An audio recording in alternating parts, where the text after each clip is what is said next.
kulanti wacan oo wanaagsan saaxiibayaasha qiimaha badan ku soo dhawaada Wajawa Media halkaad ka helaysaan warar sugan xogo sax ah iyo falanqeyn qiimo badan anigu waxaan ahay Cabdiraxmaan Wajawa waxaan idin soo gudbinayaa maanta qodobadii ugu door corona warkeena caalamka iyo dalka qodobada aad ku maqli doontaan waxaa ka mid ah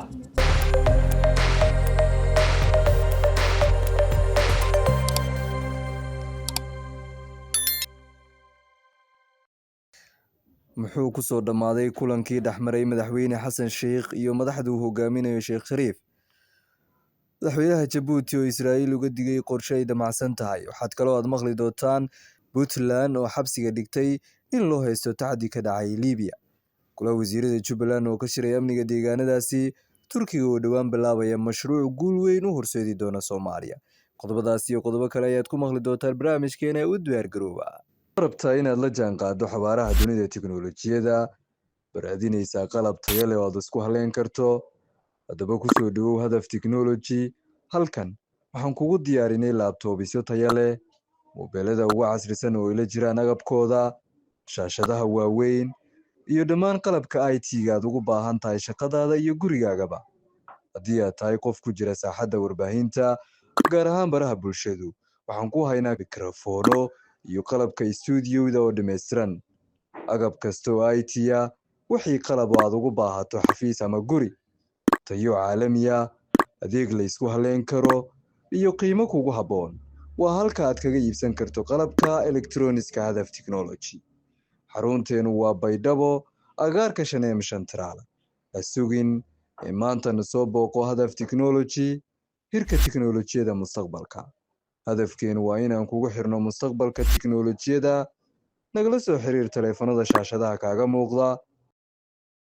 waxaynu ku bilaabaynaa maanta wararkeena waxaa ka soo baxay kulankii madaxweyne Xasan Sheikh iyo siyaasiyiinta mucaaradka ee maanta la kulmay warbaahinta ayaa sheegtay in siyaasiyiinta kulanka ka qayb galay ay madaxweynuhu ay u soo jeediyeen inuu dabac ka muujiyo qodobada muranka ka taagan yahay si loo helo hanaan doorasho oo lagu wada qanacsan yahay dhinacyada ayaa isla qaatay muhiimadda ay leedahay in la helo isfaham siyaasadeed oo horseeda xasilooni iyo wada shaqayn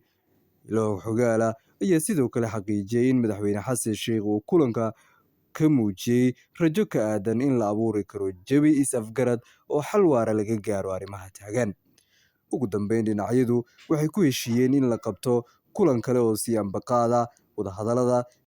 si loo sii xoojiyo dadaalada lagu doonayo in lagu gaaro heshiis siyaasadeed oo mideeya aragtiyada kala duwan kulanka ayaa imaanaya xili dalka ay ka jiraan doodo xooggan oo ku saabsan hanaanka doorashooyinka iyo jihda siyaasadeed ee mustaqbalka dhow madaxweynaha Djibouti wuxuu Israa'iil uga digay qorshe ay damacsan tahay madaxweynaha Djibouti oo Israa'iil uga digay qorshe ay damacsan tahay Israa'iil Netanyahu si uu isagana u siiyo Somaliland aqoonsi rasmi ah sidoo kale madaxweynuhu wuxuu ka digay saldhig military oo Israa'iil ka samaysatay Berbera isagoo sheegay inay taasi ay tahay arrinta ugu weyn ee laga baqayo madaxweynaha Djibouti ayaa sidoo kale cambaareeyay doorka Imaaraadka Carabta isagoo ku eedeeyay inay hormuud ka yihiin taageerida Israa'iil ee gobolka isbarkaana ay abuuraan khilaafaad ka jira Yemen, Suudaan, Soomaaliya, Chad, Liibiya iyo meelo kale geele ayaa sidoo kale ka hadlay xiriirka Djibouti iyo Somaliland gaar ahaan Cabdiraxmaan Ciro madaxweynaha Somaliland isagoo sheegay xiriirku waa qabow yahay Djibouti ayaa diiday inay la kulanto ama telefoonka ka qabato Cabdiraxmaan Ciro xadka weli waa uu furan yahay balse duulimaadadii hawada ee u dhaxeeyay Djibouti iyo Hargeysa waa la hakiyay ayuu yiri madaxweynaha Djibouti ayaa ku adkaystay in falsafada hogaamiyaasha Somaliland muddo 34 sano ah lagu soo koobayo hal war haba yaraatee aqoonsi aan helno xitaa haddii ay tahay mid shaydaan isagoo cadeeyay in Djibouti aysan raacsaneyn in gobolka iyo Soomaaliya laga abuuro dhibaato siyaasadeed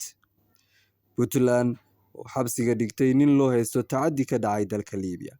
ciidanka booliska Puntland gaar ahaan qaybta booliska ee gobolka Nugaal ayaa howlgal qorsheysan oo ay fuliyeen ku guuleystay inay gacanta ku soo dhigaan eedeysane lagu magacaabo Guuleed Abdicasiis Axmed eedeysanahan ayaa lagu tuhunsan yahay falal muqallasnimo ah tahriibinta dhalinyaro Soomaaliyeed iyo sidoo kale tacdiyo jireed oo sababay dhaawacyo culus kuwaasi oo uu la xiriiray muwaadiniin Soomaaliyeed oo ku sugnaa gudaha dalka Liibiya. Sida ay sheegeen saraakiisha booliska, howlgalkan lagu qabtay eedeysanaha ayaa qayb ka ah dadaalo ballaaran oo ay wadaan ciidamada si loola dagaalamo shabakadaha mukhallasiinta iyo cid kasta oo ka ganacsata tahriibinta dadka, kuwaasi oo dhibaatooyin ba'an u geysta dhalinyarada Soomaaliyeed. Ciidanka booliska ayaa sidoo kale xaqiijiyey in howlgalladu weli socdaan, isla markaana ay beegsanayaan cid kasta oo gacan siisay eedeysanaha ama ku lug leh falkan sharci darrada ah. Eedeysanaha ayaa haatan ku jira baaris rasmi ah, waxaana la horgeyn doonaa hay'adaha cadaaladda markay soo gabagabowdo baaristiisa. Mas-uuliyiinta amniga ayaa ugu baaqay bulshadu inay la shaqeeyaan laamaha amniga, isla markaana ay soo gudbiyaan xog kasta oo gacan ka geysan karta ciribtirka mukhallasiinta iyo shabakadaha tahriibinta. Weli waxaad daawanaysaan wararkii aad kala socotaan waa Jawa Media. Madaxweynaha dowladda Jubbaland Mudane Axmed Maxamed Islaam ayaa gudoomiyey shirka golaha wasiirada kaasi oo looga hadlay arrimaha amniga, xaaladda guud ee siyaasadda dalka iyo gurmadka abaaraha ka jira deegaanada Jubbaland. Wasaaradda Amniga Gudaha ayaa golaha la wadaagtay warbixin faahfaahsan oo ku saabsan xaaladda guud ee amniga Jubbaland, iyadoo ka warbixisay howlgalladii ugu dambeeyay ciidamada ammaanku ku fuliyeen deegaano kala duwan, kuwaasi oo laga gaaray guulo wax ku ool ah oo lagu xoojinayo nabadgelyada iyo xasilloonida. Wasaaradda Deegaanka iyo Isbeddelka Cimilada ayaa ka warbixisay xaaladda deegaanka, gaar ahaan dadaalada lagu yareynayo isticmaalka bacaha iyo ka hortagga fiditaanka geedka cali-garoobka oo khatar ku haya deegaanka. Ugu dambeyntii, Wasaaradda Gargaarka iyo Maareynta Masiibooyinka Jubbaland ayaa golaha la wadaagtay warbixin ku saabsan xaaladda abaareed ee ka jirta Jubbaland. Wasaaraddu waxay sheegtay in gurmad raashin la gaarsiiyey qoysasku ay abaartu saameysay, isla markaana ay sii wadaan dadaalada dheeraadka oo lagu xoojinayo ka jawaabidda xaaladda bini'aadantinimo iyadoo kaashanaysa hay'adaha dowladda iyo bahwadaagteeda. Ugu dambeyntii, Turkiga oo dhowaan bilaabaya mashruuc guul weyn u horseedi doona Soomaaliya. Wasiirka Tamarta Turkiga ayaa bishii Diseembar sheegay in Ankara ay rajo weyn ku qabto 3 baloog oo ku yaala badda, kuwaasi oo midkiiba ku fadhiya qiyaastii 5,000 kiiloomitir oo laba jibaaran. Mashruucan saldhigga dayax-gacmeedyada hawada sare loo dirayo ayaa la filayaa inuu noqdo tiir cusub oo xoojiya xiriirka istiraatiijiga ee u dhexeeya Soomaaliya iyo Turkiga, inkastoo su'aalo badan ay weli ka taagan yihiin faafinta heshiiska iyo saameynta dhaqaale ee mustaqbalka fog. Guud ahaan daawadayaal, waxaan halkan kusoo gabagabeynayaa warkii aad kala socoteen waa Jawa Media. Tayo kulanto dab waxay sila akhyaaray nabadgelyo.